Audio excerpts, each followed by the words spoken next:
Անընդհատ վազին պահում ենք երիտասարդ վիճակում, որ չծերանա, այս մասն արդեն ծերացել է, սրան ես հեռացնում եմ։ Ես նախորդ տարիներին թողել եմ, որպեսզի բանը լինի, երիտասարդ մատնա, դե երիտասարդն էլ լավ բերքատվության երաշխիք է ստեղծում։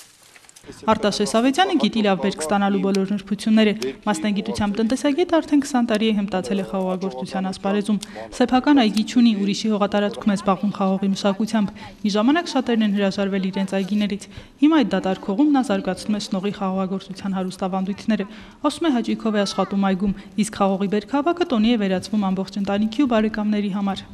Մեր տուն գալիս են շատ հաճախ ով գինի է սիրում, գինին խմում, դա ինձ համար արդեն սովորական, ջելի աշխատանք է, հաճույքով ենք անում, հատկապես ինք ամուսինս ասել է, որ շատ է աշխատում, բոլոր անհրաժեշտ բուժումները անում է, բայց դե արդյունքը այն չի, դրա համար այդքան էլ գոհ չենք լինում, բայց հաճույքով ենք անում այնուամենայնիվ։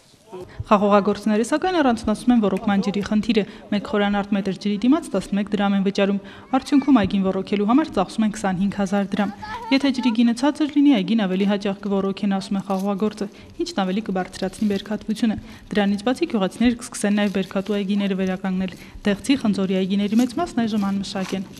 Եվ ոռոգման վրա ասենք թե 20-25,000, մոտ 50,000 դրամ մենք բուժանյութի վրա ենք գումար ծախսում, տրանսպորտի ծախսեր են կազմում մինչև 30,000 դրամ,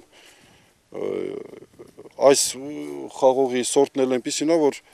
բերքատվությունը ընդհանուր, ռկածի թելի սորտը բերքատվությունը ցածր է։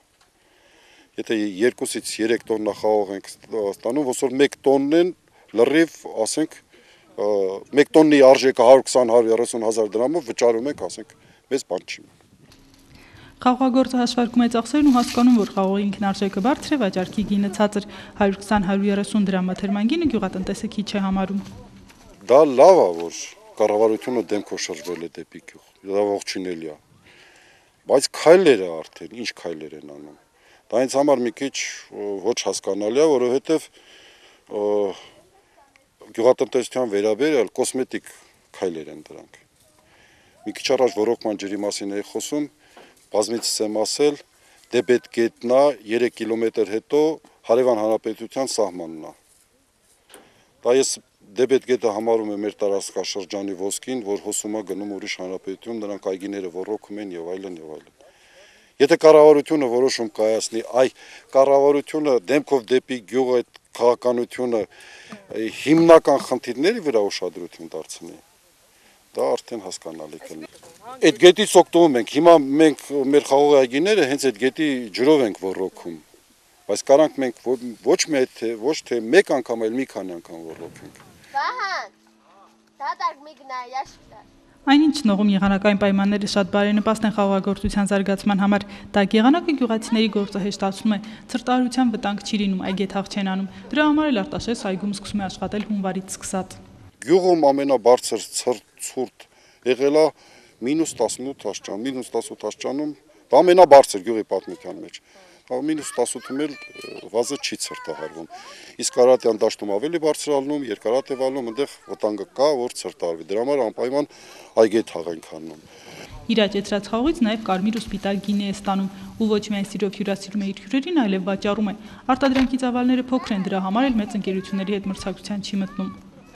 Գիտեք ոնց, մեր գյուղը նենց է, որ ուտող խմող մարդիկ են, հյուրասեր մարդիկ են, հյուրասիրում են, եւ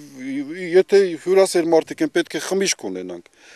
Դες բան չկա, որ ասենք թե մեկին հյուր հրավիրենք, հետո առանց խմիչքի, նրան ինչ հյուրասիրություն առանց խմիչքի, առանց գինու։ Ես արդեն օղին է, բայց ես արդեն վեր եմ ածել գինու։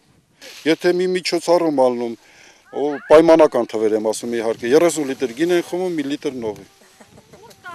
Կարանք նույն խաղողի տեսակից պատրաստենք կիսաքաղցր գինի եւ չոր գինի։ Ես հիմնականում պատրաստում եմ չոր գինիներ։ Նատալիա Օսյան, Գևորգ Քոչինյան, լուրեր։